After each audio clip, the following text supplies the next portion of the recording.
Last এপিসোডে আমরা দেখেছি স্পাইকস আর রাজা সৈন্যদের হাত থেকে হাল্ক আর তার সঙ্গীরা নিস্তার পায় না। সম্মুখ সমরে নেমে হাল্ক উপায়ন্তর না দেখে মাটি ফাটিয়ে স্পাইকসদের লাভায় জ্বালিয়ে দেয়। হিরোইমের পরামর্শে হাল্ক ও তার সঙ্গীরা রওনা দেয় শ্যাডো ওয়ারিয়ারদের গ্রামের উদ্দেশ্যে। গ্রামে পৌঁছানোর আগেই শ্যাডো ওয়ারিয়ারদের লিডাররা হাল্ককে স্বাগত জানানোর জন্য এগিয়ে আসে। তারা হাল্ককে কিছু মানসিক পরীক্ষার মধ্য দিয়ে পরখ করে এবং জানায় সে সাকারসন হওয়ার যোগ্য নয়। হাল্ক তাদের কথায় পাত্তা না দিয়ে শ্যাডো এল্ডারদের যানটি নিয়ে রওনা দেয় রেড কিং এর প্রাসাদের উদ্দেশ্যে। অন্যদিকে লড়াইয়ের মধ্যে রেড কিং ফুসলিয়ে এলয়কে নিজের কবজায় এনে ফেলে। তখনই সেখানে হাল্ক ও তার সঙ্গীরা উপস্থিত হয় আর সবাই অবাক চোখে দেখে তাদের সঙ্গে স্পাইকসের লিডাররাও দাঁড়িয়ে।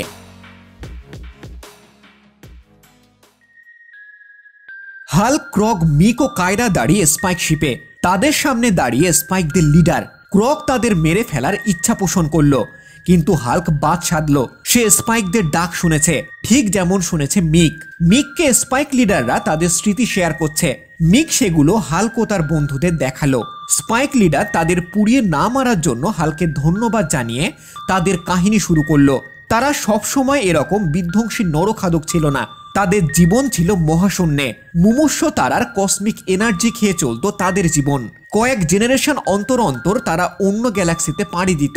সাকার প্ল্যানেটের গ্যালাক্সি ছিল তাদের পরবর্তী গন্তব্য, কিন্তু যাত্রাপথে ঘটে এক দুর্ঘটনা। তাদের যান মুখ থুবড়ে পড়ে সাকারের মাটিতে। ক্ষুধার্ত স্পাইকরা হাতের সামনে যা পায় তাই খেতে শুরু করে। খিদের জ্বালায় তারা নিজেদের বিবেককেও হারিয়ে ফেলে। লক্ষ লক্ষ প্রাণ বলি হয় তাদের এই অদম্য খিদের কারণে। শেষে রাজার বিরাট রোবট বাহিনী তাদের জানে ভরে ফেলতে সক্ষম হয় এবং তাদের মহাশূন্যে ফেরত পাঠানোর ব্যবস্থা করে, কিন্তু তাদের যান আবার ক্রাশ করে সাকারের উপগ্রহে। এই নির্বাসনে তারা ছিল প্রায় 3 জেনারেশন। খিদের জ্বালায় তারা এবার নিজেদেরকে জীবন্ত খেতে শুরু করে। রাজা তাদের আবার ফিরিয়ে এনেছে এই প্ল্যানেটে, আর এটাই তাদের সুযোগ আবার মহাশূন্যে নিজেদের জীবনে ফিরে যাওয়ার। হাল্কের কাছে এমন যান আছে যা তাদের আবার মহাকাশে ফিরিয়ে নিয়ে যেতে পারে। স্পাইক লিডার হাল্কের কাছে সংহতি প্রস্তাব রাখলো। তারা হাল্ক ও তার সঙ্গীদের এই লড়াই জিততে সাহায্য করবে। পরিবর্তে হাল্ক তার জাহাজে স্পাইকদের মহাকাশে ফিরে যেতে সাহায্য করবে। এই ন্যায্য প্রস্তাব হাল্কের বেশ পছন্দ হলো। স্পাইকসদের বলে বলিয়ান হয়ে হাল্ক ও তার সঙ্গীরা হামলা করলো রেড কিং এর প্রাসাদে। রাজার কোনো দিকে ভ্রুক্ষেপ নেই, তার একমাত্র লক্ষ্য হলো হাল্ক। শুরু হলো দুজনের মধ্যে ভয়ঙ্কর লড়াই। রেড কিং প্রথমেই শুরু করলো অগ্নিবর্ষণ। হাল্কের রেড কিং এর প্রতি বিদ্বেষ এক অন্য মাত্রা নিয়েছে। সে শুধু রেড কিংকে এক যন্ত্রণাময় মৃত্যু উপহার দিতে চায়। সে রাজাকে অনুভব করাতে চায় তার এই পরিণতির কারণ। প্ল্যানেটের প্রতিটি জীবের উপর করা অত্যাচারের হিসাব রাজার থেকে বুঝে নিতে এসেছে হাল্ক। মিক তার কেমবন্ডিং এর সাহায্যে রাজাকে দেখালো এসব বিষয়, কিন্তু নৃশংস রাজার মধ্যে অনুতাপের লেশ মাত্র নেই। সে এসব অপরাধ বাধ্য হয়ে করেনি। এই হত্যালীলা রাজাকে মানসিক শান্তি দিয়েছে। এদিকে রাজা ও হাল্ক কারোরই হাত থেমে নেই। রাজার তরোয়াল গভীর ক্ষতের সৃষ্টি করলো হাল্কের শরীরে। হাল্কের রক্ত ঝরানো যে সম্ভব তা দেখে রাজা আশ্বস্ত হলো, কিন্তু রাজা যত হাল্কে আঘাত করছে তত হাল্কের ক্রোধ বাড়ছে, আর তার সাথে তালে তাল মিলিয়ে বাড়ছে তার গায়ের জোর। প্রচন্ড ঘুষিতে রাজাকে ধরাশায়ী করে দিল হাল্ক। রাজা হার মানতে নারাজ। নির্মম কণ্ঠে হাল্কের রেড কিং শেষ সুযোগ দিল রাজার প্রাধান্য স্বীকার করে নেওয়ার। হাল্ক যথারীতি তা প্রত্যাখ্যান করে দিল। রেড কিং কাল বিলম্ব না করে দেয়ালে লাগানো একটি বাটনে চাপ দিল। উপস্থিত সবার মনে আতঙ্কের সৃষ্টি করে প্ল্যানেটের মাটি ফেটে গেল মাঝখান থেকে। কায়রা এই প্ল্যানেটের শেষ দেখতে পাচ্ছে। হাল্ক অবাক হলো। কায়রা জানালো রেড কিং প্ল্যানেটের টেকটনিক প্লেট ভেঙে দিয়েছে। ক্রগ হাল্ককে আরো রাগানোর চেষ্টায় বলে বসলো হাল্ক ওয়ার্ল্ড ব্রেকার, কিন্তু একটা প্ল্যানেটকে হিল করার ক্ষমতা হাল্কের নেই। হাল্কের ক্রোধ চরম সীমা অতিক্রম করে গেছে। সে বিশাল ফাটলের মধ্যে দিল ঝাঁপ। দুহাতে প্লেটের ভাঙা অংশ দুটো আঁকড়ে ধরে জুড়ে দিল সে। রাজা সহ উপস্থিত সবাই অবাক চোখে প্রত্যক্ষ করলো হাল্কের এই কার্যকলাপ। ক্রগ হাল্কে সাহায্যের হাত বাড়িয়ে দিল এবং তাকে ছুড়ে দিল রেড কিং এর দিকে। এক প্রচন্ড ঘুষি রাজার মুখে এসে পড়ল। শহরের সীমানার বাইরে গিয়ে পড়ল রাজার দেহ, কিন্তু না, এখনো প্রাণ আছে রাজার শরীরে। হঠাৎই সেখানে উপস্থিত হলো ওয়াইল্ড বটের দল। রাজাকে শত্রু মনে করে শুরু করলো তার উপর হামলা। বেশিক্ষণ লাগলো না রাজার মৃত্যুর কোলে ঢলে পড়তে। এদিকে ক্রাউন সিটিতে এলয় তখনও লড়াই চালিয়ে যাচ্ছে। হিরোইন তাকে বাধা দিল। হাল্ক এবং স্পাইকদের মধ্যে চুক্তির কথা এলয় জানতো না। স্পাইক রূপী দানবদের শেষ না করা পর্যন্ত এলয় শান্তই হতে চায় না। হাল্ক বলল এই প্ল্যানেটের একমাত্র দানব রেড কিং, আর তার অন্তিম পরিণতি হয়ে গেছে, এবার সবাই শান্ত হতে পারে। হিরোইমের মুখে দেখা গেল প্রশান্তির হাসি। শেষ হলো সাকারের অত্যাচারী রাজার শাসন, শেষ হলো তাকে ক্ষমতাচ্যুত করার লড়াই। শহরে এই যুদ্ধ জয়ের আনন্দ উদযাপন শুরু হয়ে যায়, কিন্তু হাল্ক জানে এখনো তার কাজ শেষ হয়নি। ক্রক তার দিকে রেড কিং এর মুকুট এগিয়ে দিল। এটা হাল্কের প্রাপ্য তা সে জানে। হাল্ক নিজের রাজ্যাভিষেকের থেকেও প্রয়োজনীয় একটি বিষয় দৃষ্টিপাত করতে চলে গেল। কায়রা ও হিরোইম অবাক হয়ে দেখল হাল্কের বাম হাত থেকে রক্ত চুষে খাচ্ছে স্পাইকের এল্ডাররা। স্পাইকদের একমাত্র খাদ্য দিয়ে শান্ত করে রাখা যায়, তা হাল্ক জানত। কায়রার মনে জেগে উঠল সহানুভূতি, হয়তো কিছুটা ভালোবাসাও। টানা 7 ঘন্টা স্পাইকদের এনার্জি খাইয়ে হাল্ক ক্লান্ত।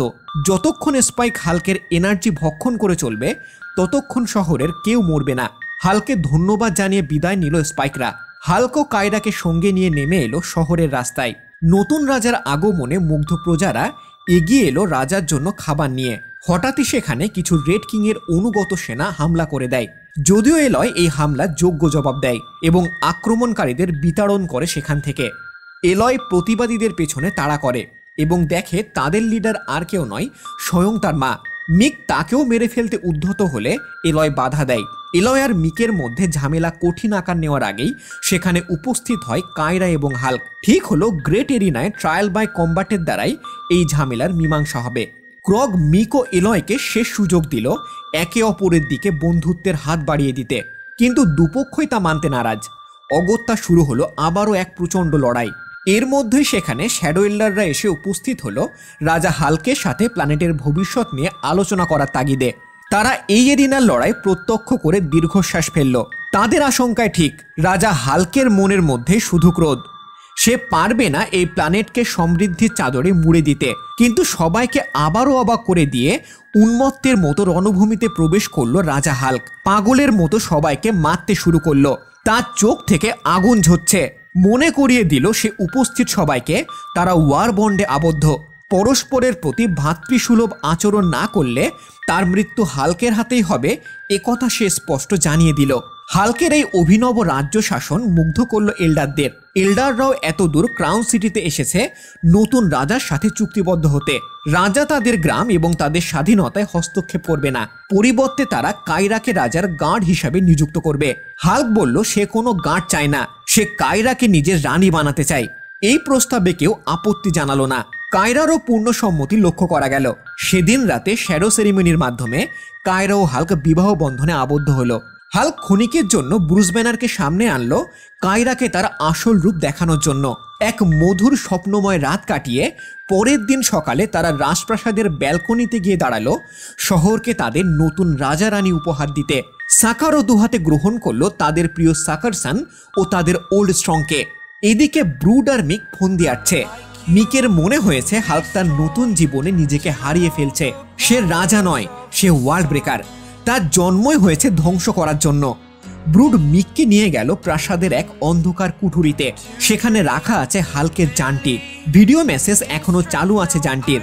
রিড রিচার্ডসের মেসেজটি দেখে মিকের বুঝতে অসুবিধে হলো না যে এরাই হলো মনুষ্য জাতি, হাল্কের বন্ধুরা। তার মাথায় খেলে গেল এক কটু বুদ্ধি। এই সিরিজটা কেমন লাগছে আমাদের কমেন্ট করে জানাও। ভালো লাগলে অবশ্যই একটা লাইক দিও আর চ্যানেলটাকে সাবস্ক্রাইব করে আমাদের পাশে থেকো। Thanks for watching, stay connected.